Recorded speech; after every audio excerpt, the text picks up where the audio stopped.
Nalika semana risang pinanganten putri wis jengkar saking sasana rinengga.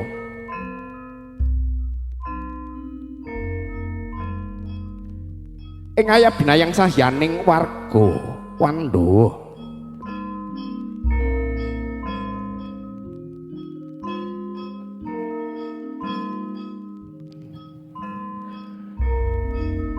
Dene mungguing wuri ana kenya kalih kembar, ya kembar apa-apane. Umiring tindak ira risang pinanganten. Menika ingkang sinaraya angemban Puspita Edi Mancawana Kalpataru Dewandaru Jayandaru ingkang minangka dadya srana dhauping risang pinanganten. Swaraning pradangga munya hangreng kadya asung pepuji pangestuti mring penganten kang arasa apanggiha mrih kang kaesti dadya sinedya sedya.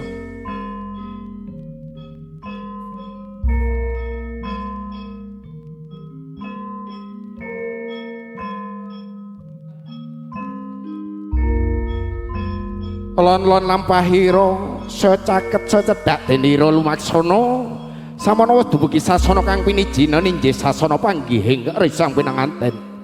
Juru ampil kembar mayang samya linuru kembar mayang ingkang pinangka dadya sarana dhauping risang pinanganten.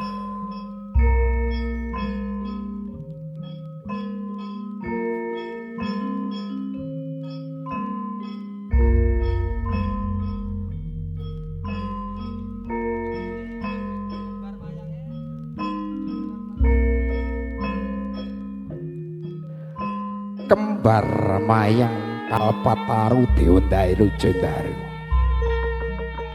ingkang dados rana dhauping risang pinanganten nenggih Bagus Febri Ardianto kaliyan Roro Ayu Anggita Agnes Anggrahini.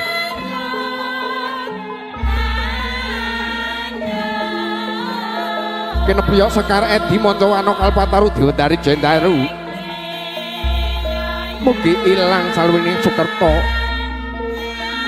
Mugi-mugi pinanganten sarimpit anggenipun bangun bebrayan tinebena saking rubida tansah panjo kabagyan sarta kamulya.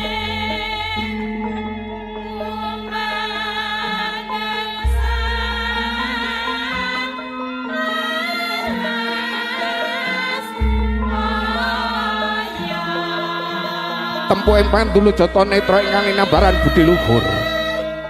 Sakala wandaya pangaribaya ingkang dadya sarana pambukaning rasa ingkang ginaib. Saksana kumelawe astaning risang pinanganten kakung ambalang gantal mring pinanganten putri ingkang winastanan gondang tutur. Datan Saronto gya gumantya astaning risang pinanganten putri ambalang gantal mring pinanganten kakung ingkang winastanan gondang kasih. Punapa ingkang sinebat gantal ingkang minangka dadya bebalanganing risang pinanganten sarimbit nenggih sedah kang tinangsulan lawe seta. Sedah lumah kalawan kurupe beda rupa kalamun yen ginikit nunggal rasa. Mengko wedi bilih sajuga mijil priya sajuga mijil wanita kalamun sampun tinangsulan ing palakrami ingkang suci. Dadya penyingset anggenipun bangun bebrayan sanes karaning pakarti sampun nyawisi marma sirik lamun kongsi swaling kayun. Risang pinanganten wis jumeneng sumanding aneng luhuring pasangan kang linambaran ing pisang raja. Pasmane nyata lamun dhaup ira kang pinesti dadi pasangan ira kang anggung kinudang-kudang. Bangkit mandiring pribadi wimbo kawibawane lir jejering Narendra Tama. Mandhap saking pasangan risang pinanganten hamempeki antiku.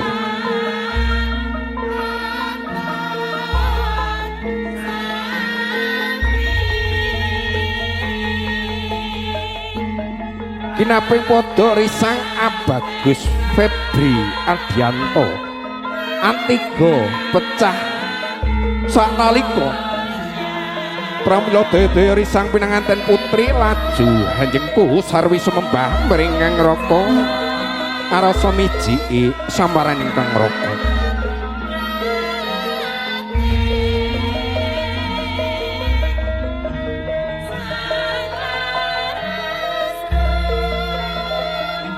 katon kambang kumambangin enggih mawar melati miwah kandil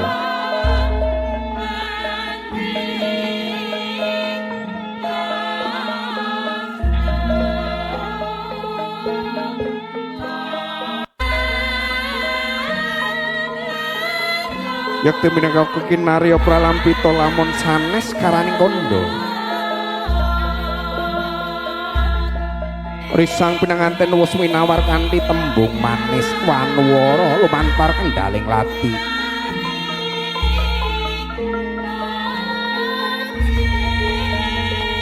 dadya pambukaning karya tama kanggo kemantil kanthi ing paduning netra kang tunenem ing tuntuning nala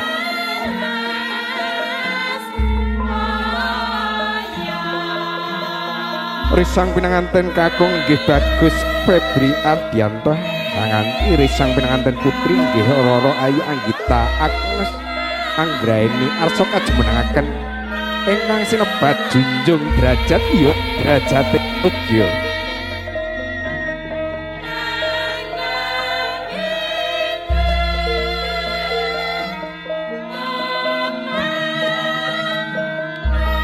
risang pinanganten putri Roro Ayu Anggita Agnes Anggraini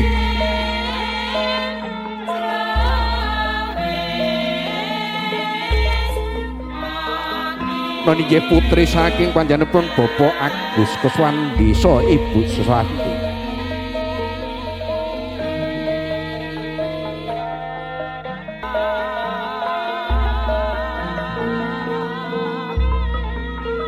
mengko werdi bilih arisang pinanganten tep kedah tepang apa apane ya jaba jerone ya atine ya ragane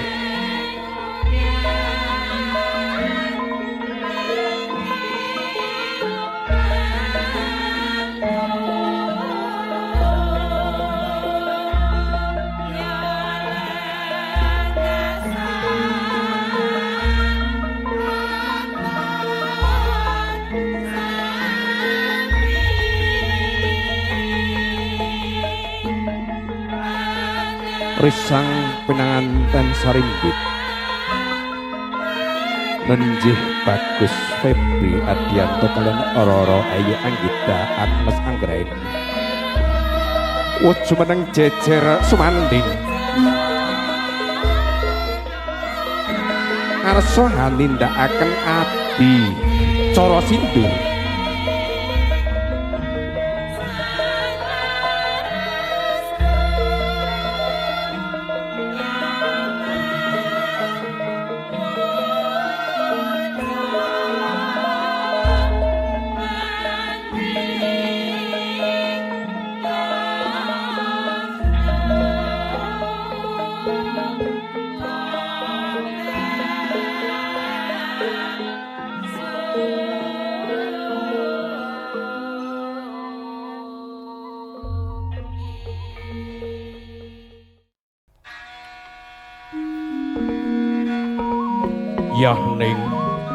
Yahning palopo kadilangit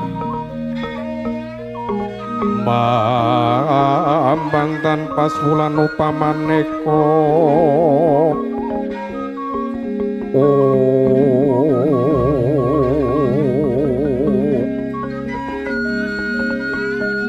bintang tuliamku sumaya sumekawur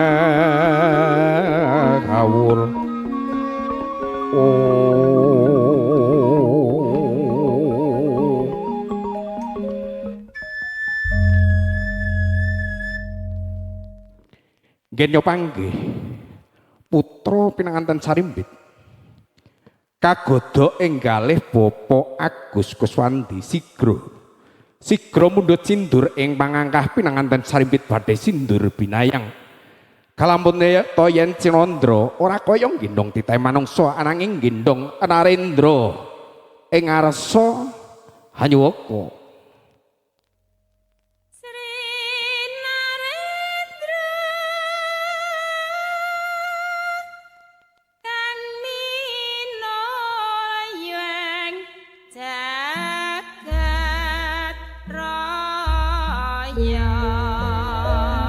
Miat langening ngalang yana kelara pandan muncar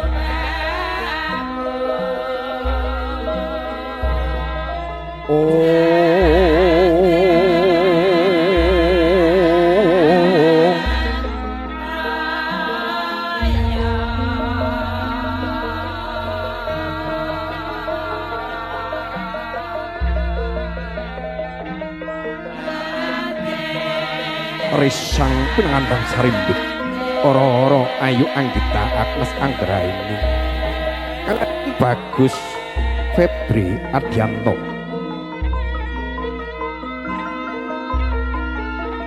wos lumaksana tinuntun dening Kang Rama kanthi Hasanti ing ngarsa Suntulodo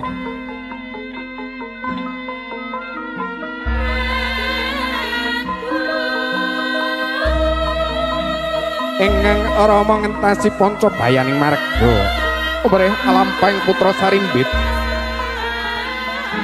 denira lumebet ing madyaning bebrayan agung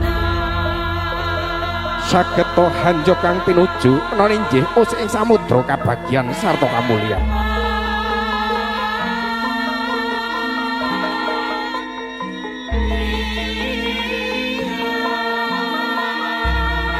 Alon alampah hira risang pinanganten sarimbit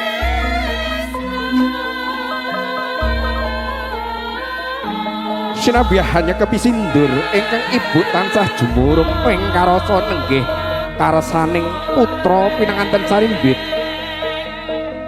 sampun sae diproyok bangun bale sampun mung nganti gesang ing alamat ieu sinten to ingkang pinangka anung-anunge lampah ya cucuk ing lampah ya adimukaning lampah nenggih Bagus Joko Gimbal saking Sanggara Seni Tresna Budaya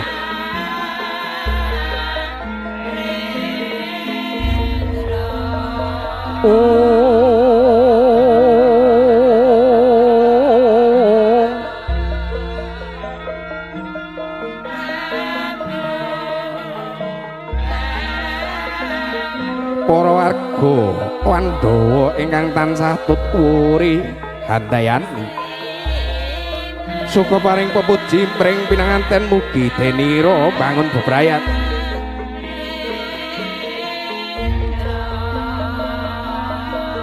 mugi tinebihna saking rubeda tansah manggya bagya mulya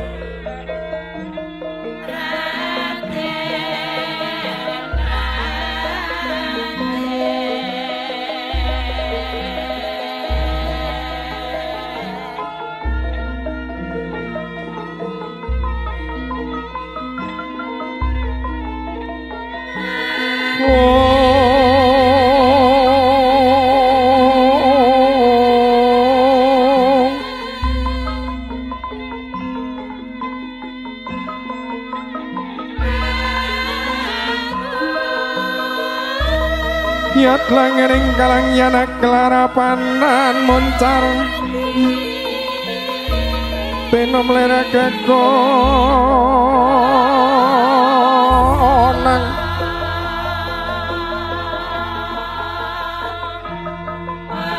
nalika semana tindak ira risang pinanganten sampun ngancik wonten ing sasana pinajang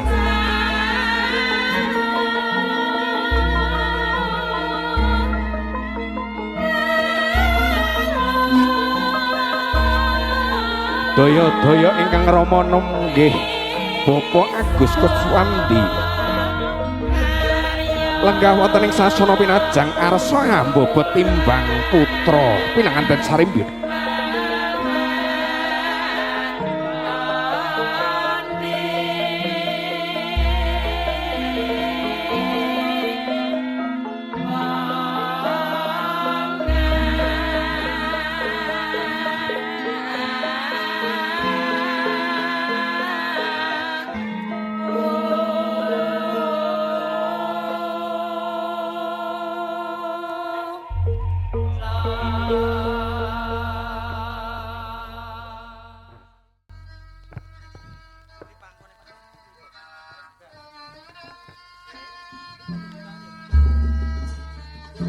panjenenganipun Bapak Kuswati arsa hamba petimbang putra pinanganten Sarimbit ingkang ibu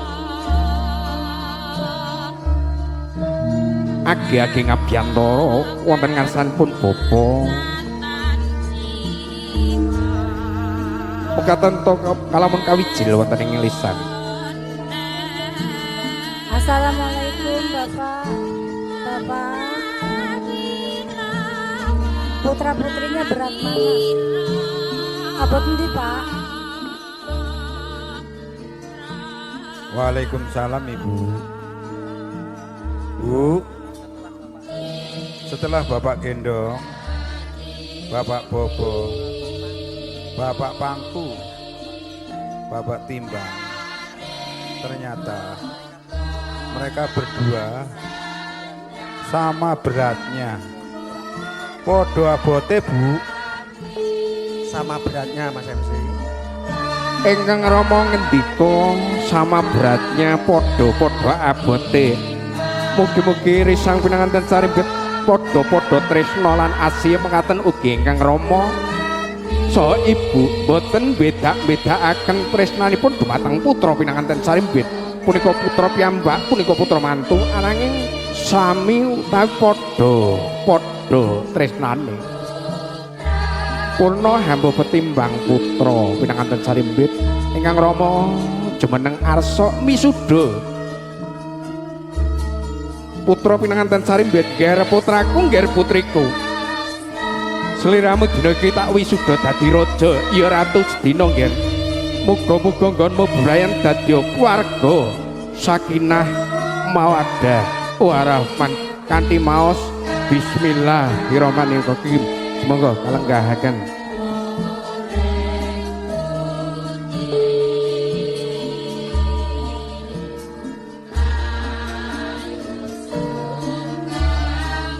Risang pinanganten wis lenggah jejer semanding wonten ing dampar kencana.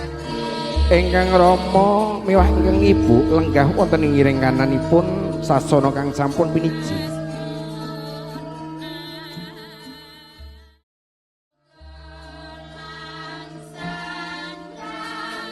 Kacar kucur kacang kawak beli kawak.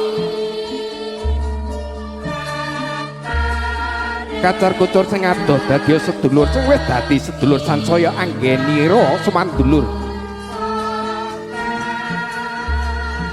Kacang kawak beli kawak sing adoh dadi sanak sing wis dadi sanak sansaya anggenira sumandulur.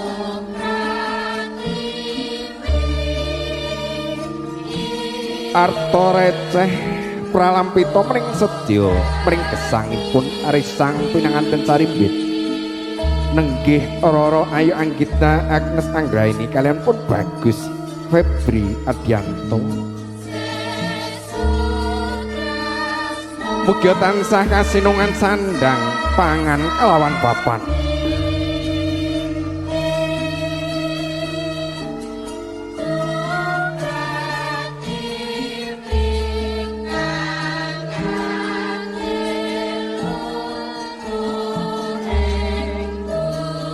Guna kaya kacar kucur katampi dening risang pinanganten putri.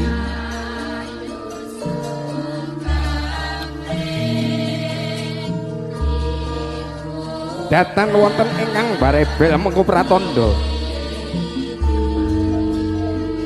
Bilih risang pinanganten putri tansah setitik gemi ngati-ati anggenipun kula wentah guna kaya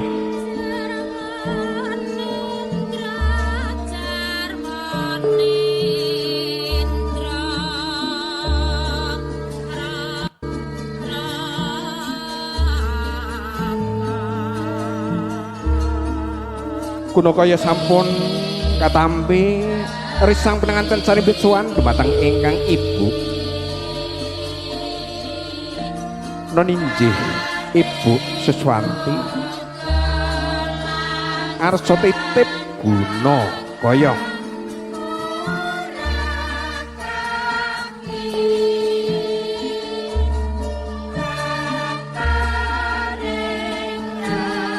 Risang pinanganten sarimbit nenggih Anggita Agnes Anggraini kalian pun Bagus Febri Adianto.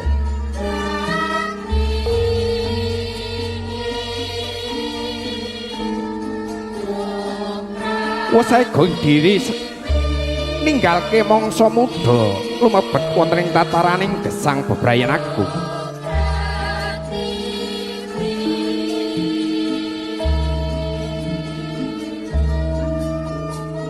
Purna kacar kucur Gunawaya risang pinanganten sarimbit arsa nindakaken adicara suap-suapan utawi dedulangan.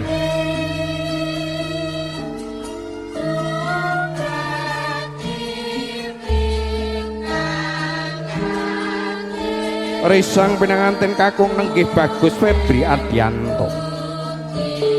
Wis ngepel-ngepel sego cacah 3. Mengko pralampita bilih risang pinanganten wis manunggalaken 3 perkawasipun. Wis manunggalaken kalih keluarga pisan lumantar panunggaling putra pinanganten sarimbit.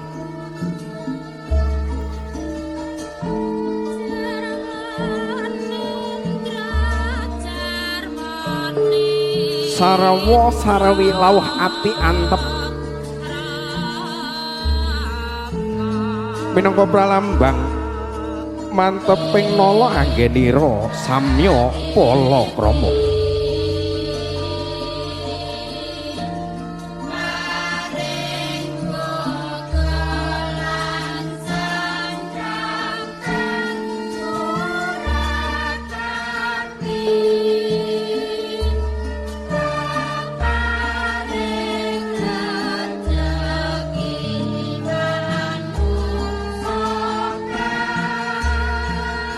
Ora dening dedulangan risang pinanganten sarimbit arsa niru sarwining kandha.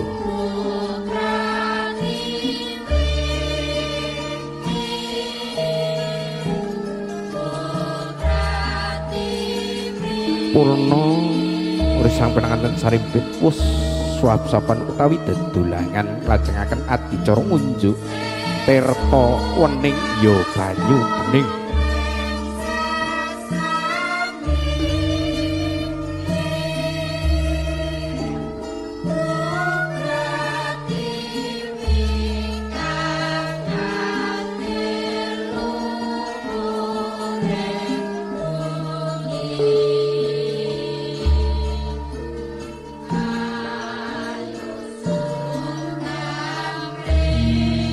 Risang pinanganten ngunjuk tirta wening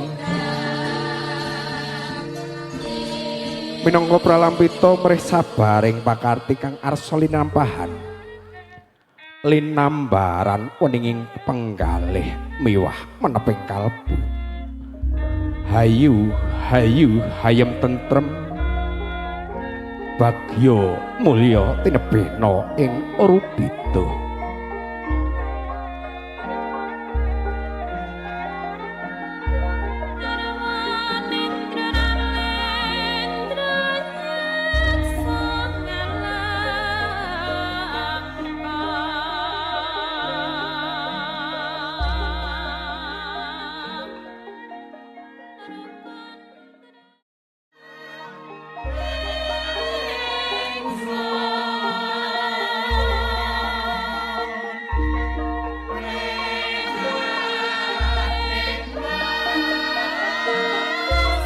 Sampun jengkara saking dampar risang pinanganten sarimbit.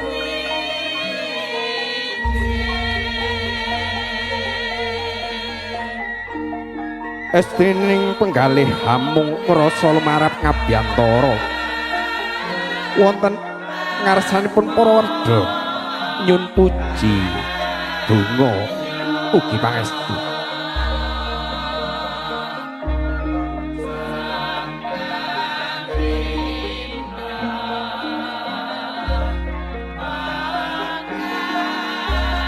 Risang pinanganten sarimbit sowan dumateng ingkang Rama Nenjih Bapa Agus Kuswandi saha Ibu Suswanti.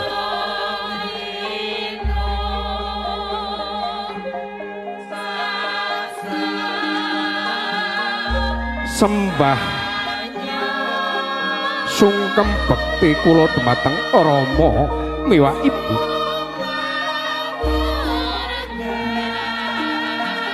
Kanjeng Rama, Kanjeng Ibu.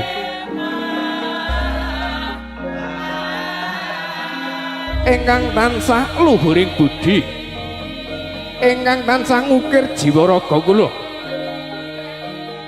Kula nyuwun pangapunten awit sedaya kalepatan kula wiwit kula alit dumugi kula dewasa. Rama Ibu. Puji donga pangestu saking Rama, saking Ibu dados jimat kula. Kanjeng Rama, Kanjeng Ibu. Kathah kalepatan kula sungkem kula dumateng Rama miwah Ibu.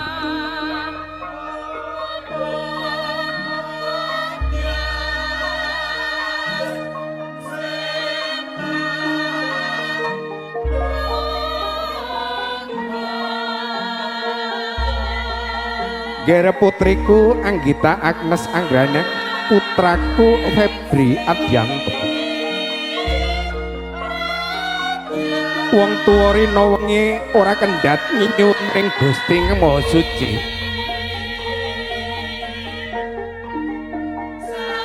Olengku ngger aja nganti lali manembah mring Gustimu, Gusti kang pantes sinembah. Aja nganti owas saking anggering kautamen, angger-anggering negari ugi anggering agami. Ger putraku putriku, dongaku nger dadi keluarga sakinah mawaddah warahmah.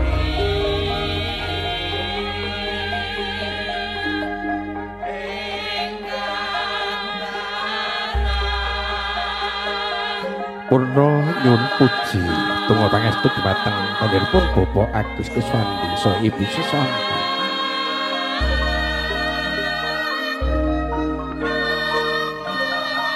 Risang pinanganten sarimbit lumakson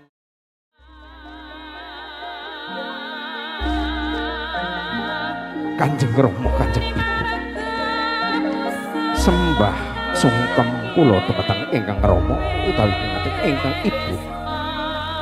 Kula nyuwun puji donga pangestu saking Rama miwah Ibu, mugi ngen kula gesang bebrayan wonten ing alam donya. Tinebena saking rubeda Rama Ibu. Donga puji pangestu saking ingkang Rama miwah ingkang Ibu, ingkang pinengka dados jimat kula.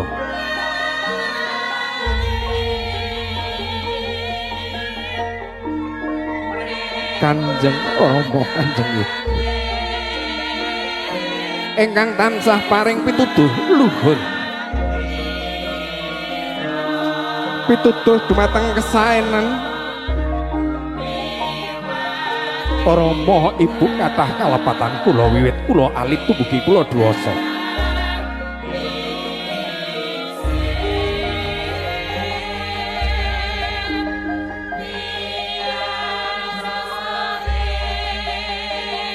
Gera putraku Febri Adyanto, putriku Anggita Agnes Anggrani. Wong tuwa tansah nyuwun mring Gusti nggih. Rina wengi datang kendhat nyuwun mring Gusti muga-muga nggonmu bebrayan. Tinebihna saking rubeda tansah manggih kabagyan sarta kamulyan. Dongaku ngger dadi keluarga sakinah mawaddah warahmah.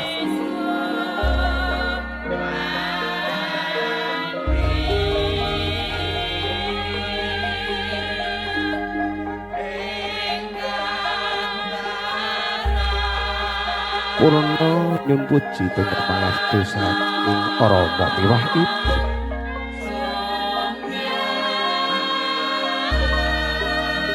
Pinanganten sarimbit wangsul wonten ing sasana sekawit nenjih wonten ing dampar kencana.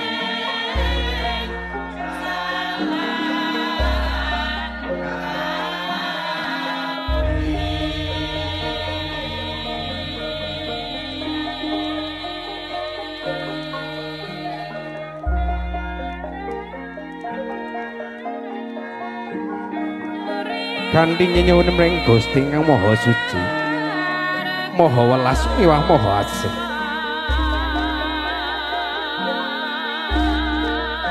Pinanganten sarimbit sampun saya dipraya arsa lelumban ing samudraning bebrayan agung.